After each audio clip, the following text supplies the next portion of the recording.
Está con nosotros Jorge Colina, es el economista de IDESA. Jorge, ¿cómo está? Bienvenido. Tal, ¿cómo estás? Bueno, Muchas Jorge, gracias. lo convocamos justamente para charlar en relación a lo que ha sucedido, pero sobre todo desde el punto de vista social.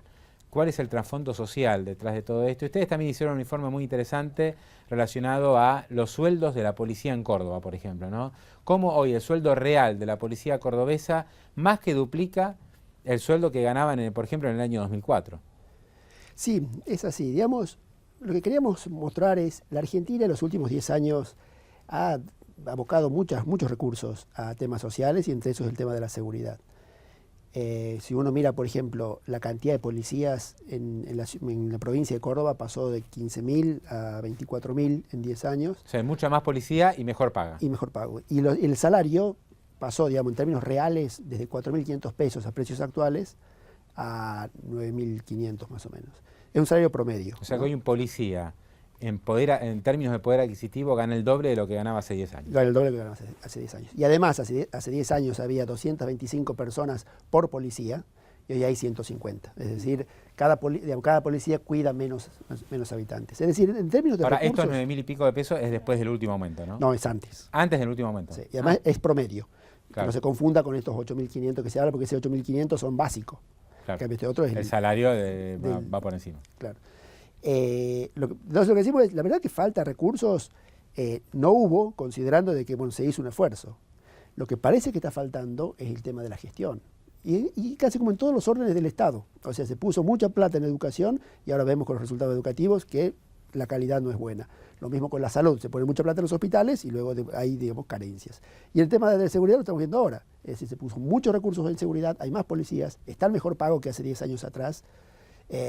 Ciertamente alguien puede decir, miren, 10.000 pesos para un policía es poco, dado el riesgo que tiene, pero el salario formal del resto de la economía son 8.000 pesos. Es decir, un policía está ganando en promedio por encima del salario formal. Es notable lo que usted está contando, ¿no? Porque la torta de la economía argentina se agrandó, es decir, es una economía que genera más recursos. La porción de la torta que se dedica a salud, a educación y a seguridad es mayor de esa torta más grande. Y sin embargo, tenemos peor salud, tenemos peor educación y peor seguridad. Porque faltó gestión, porque faltó, digamos, una gestión profesional. Entonces dice, además de los recursos, lo que hay que poner son reglas, incentivos, transparencia, medición de resultados, control. De hecho, lo que pasó con el tema de las policías es paradigmático, es decir, la clase política se entera del conflicto con la policía cuando los policías se acuartelan. Y uno toma conciencia de la gravedad del hecho cuando la gente sale a saquear. Un sistema de seguridad funciona casi automáticamente, en donde si los policías van a hacer una medida de fuerza, automáticamente debería dispararse la gendarmería para venir a suplantarlo o a complementarlo.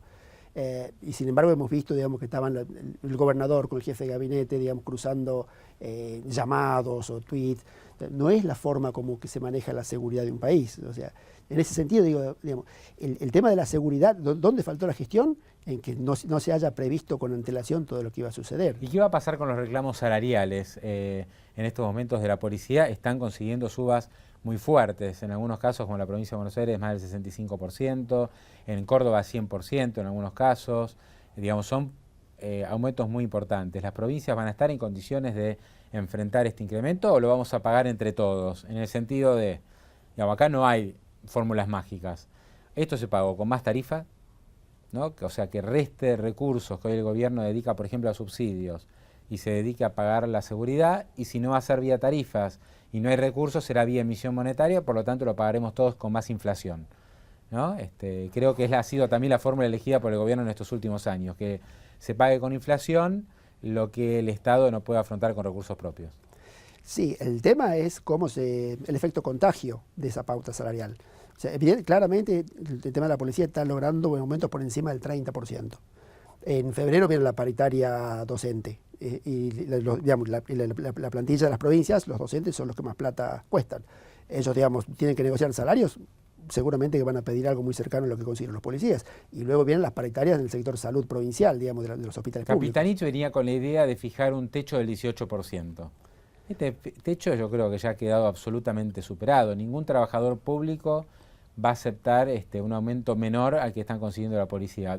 Hoy hablaba con el senador De Facio, que es un senador de la provincia de Buenos Aires, que está en el sector de Hacienda, tenía una reunión hoy con Scioli y él trataba de despegar la negociación policial porque dijo, esto no es una paritaria.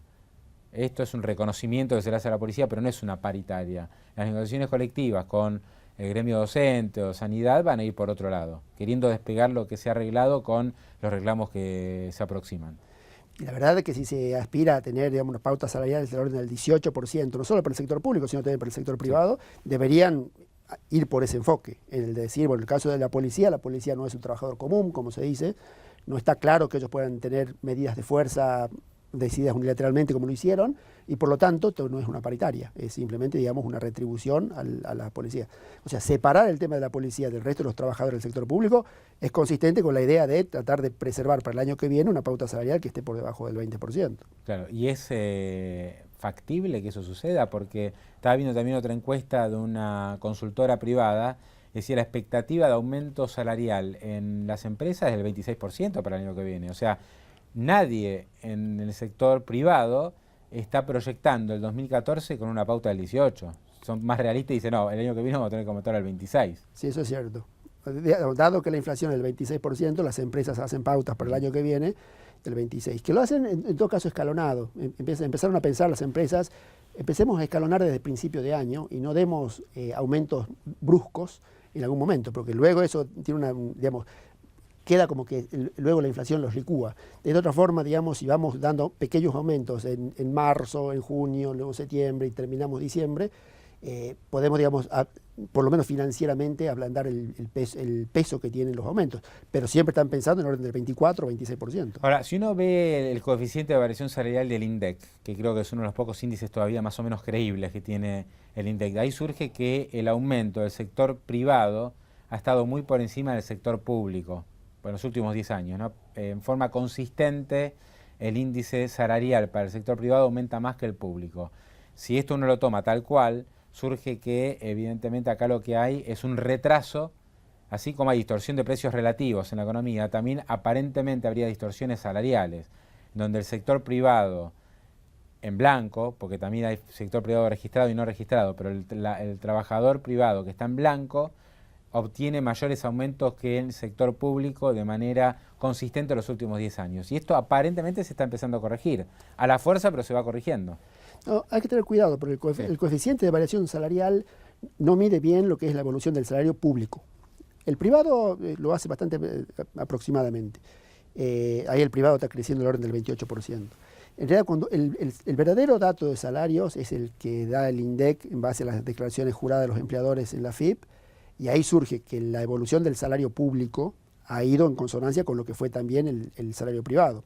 Y de hecho, en términos de niveles, el nivel de remuneración del empleo público es mayor que en el empleo privado. O sea, no es cierto que hay un retraso del sector público. No, no es cierto. No es cierto. Claro, pero yo digo, el policía, ¿no?, que ganaba 5.500, 6.000 pesos en la provincia de Buenos Aires, dice, pero ¿cómo? Los camioneros ganan 13, 14.000 pesos, un bancario raso que empieza de 18 años gana 10.000 y nosotros ganamos 6.000 pesos por salir a la calle, que nos jugamos el pellejo todos los días. O sea, claro, ellos se toman por ahí de los casos extremos, ¿no?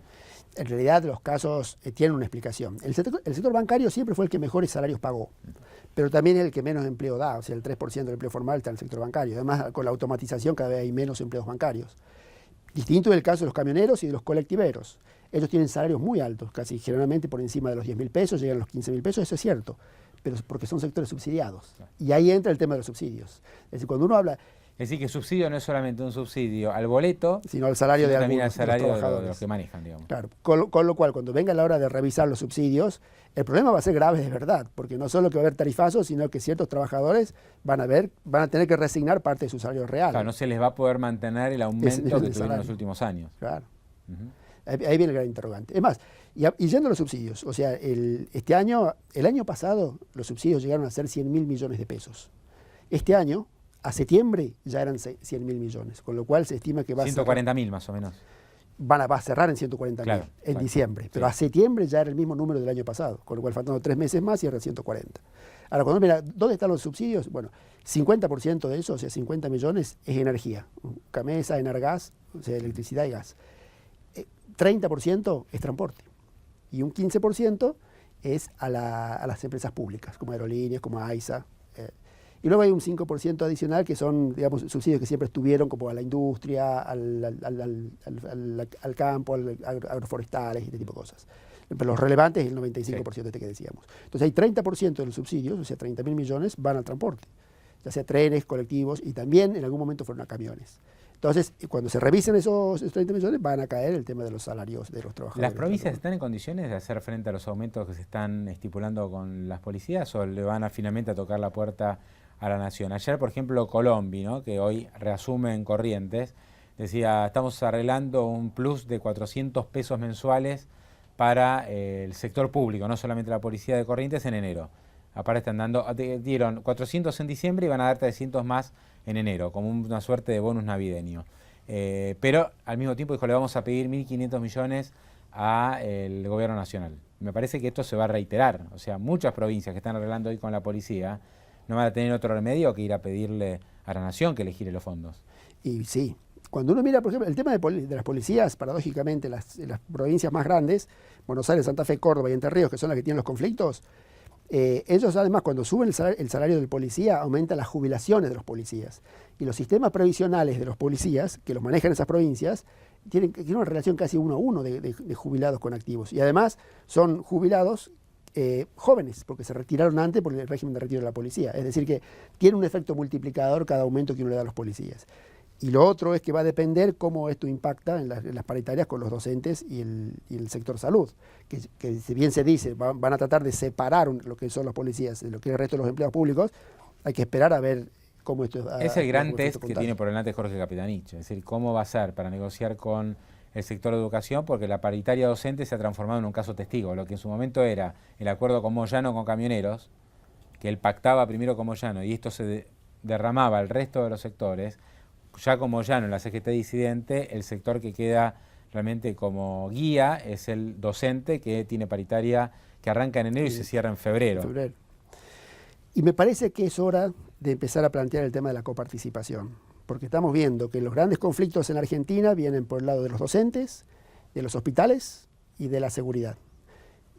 A esos 3 sectores le paga el sueldo a las provincias, y las provincias son los que tienen que medir los resultados y dar un buen servicio. Y cuando vemos a dónde van los impuestos de la gente, que subieron un montón con la presión impositiva, el 75% va a la nación y solo el 25% a las provincias. O sea, no hay un reparto equitativo en relación a el peso que tienen las provincias, ¿no? Yo no sé si le diría equitativo, porque uno puede entrar ahí en una cuestión más subjetiva, pero diría consistente.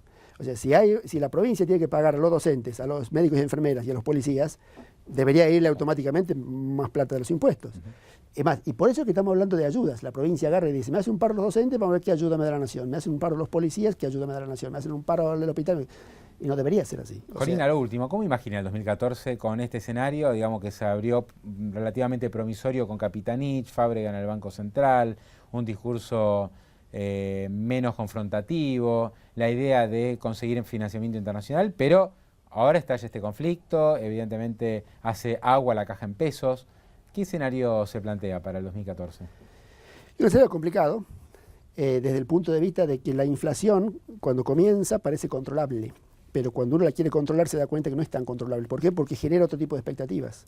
Lo que estamos viendo ahora es que diciendo, bueno, para controlar la inflación necesitamos una pauta del 18%. ¿Y será posible? Y en medio de una aceleración. En medio de una aceleración. Porque ahora estamos planteando bajar la inflación, pero resulta que la inflación despegó en estos últimos 2 o 3 meses. Claro. Y esto viene a colación de que decimos, Argentina y Venezuela son los 2 países del mundo donde han jugado con la inflación. ¿Por qué el resto de los países no lo hicieron? Uruguay, Chile, Brasil y obviamente los países desarrollados. Porque ya están curados, ya saben qué es esto. O sea, la inflación es fácil comenzarla y al principio uno tiene los beneficios, pero luego empiezan los costos y cuando quiere pararla se hace muy difícil. Y se necesita mucho pulso político. Sí, hay que preguntarse, Colina, si esta inflación de la que estamos hablando y que todos conocemos no está también relacionada con los saqueos y con este conflicto policial que ha devenido finalmente, porque el conflicto policial en sí no es el asunto, sino la reacción posterior de muchos sectores en distintos lugares del país. Entonces la pregunta es, ¿quién está detrás de estos sectores? Algunos dicen está el narcotráfico, otros dicen son unos vivos que aprovechan, y otro es, bueno, acá hay muchos millones de pobres que no consiguen salir de la pobreza porque la inflación es galopante. Y estos años de crecimiento no han conseguido disminuir esta franja de la población que vive en la pobreza y que superan largamente los 10 millones de personas. Sí, yo soy más de la idea de creer que el tema de los saqueos responde al oportunismo, ¿no? O sea, en la medida que la gente ve que está la puerta abierta, están todos sacando, entra y saca. Además, si bien la inflación es del 26%, es alta, la población ha recibido más ingresos y además los ingresos acompañan la inflación, porque digamos, alguien que tenga, aunque sea un trabajo en negro, algunos aumentos va obteniendo, el que vive de la asignación por hijo se va actualizando, las jubilaciones se actualizan automáticamente, es decir, los ingresos de la población van acompañando a la inflación. No veo la inflación como si fuese el detonante de esto. Creo que es más el oportunismo de decir, bueno, si todo el mundo se mete en un negocio a sacar cosas, yo también me meto. Claro. Y además, y obviamente, lo que está denotando es una pérdida de valores absoluta en Argentina, que es lo más preocupante de todo. Seguro. Jorge, entonces ve un año con inflación difícil de controlar, me decía, y con crecimiento o con estancamiento. No, yo le doy a ver estancamiento. Que ojo, un crecimiento del 2% es estancamiento, porque todos los años se vuelca al mercado laboral un 2% de la gente que va a buscar un empleo. O sea que por lo menos necesitaríamos hacer crecer la economía un 3% como para no tenerla estancada. El escenario es esta inflación. Es esta inflación. Jorge Colino, un gran gusto. Muchísimas gracias. A ustedes.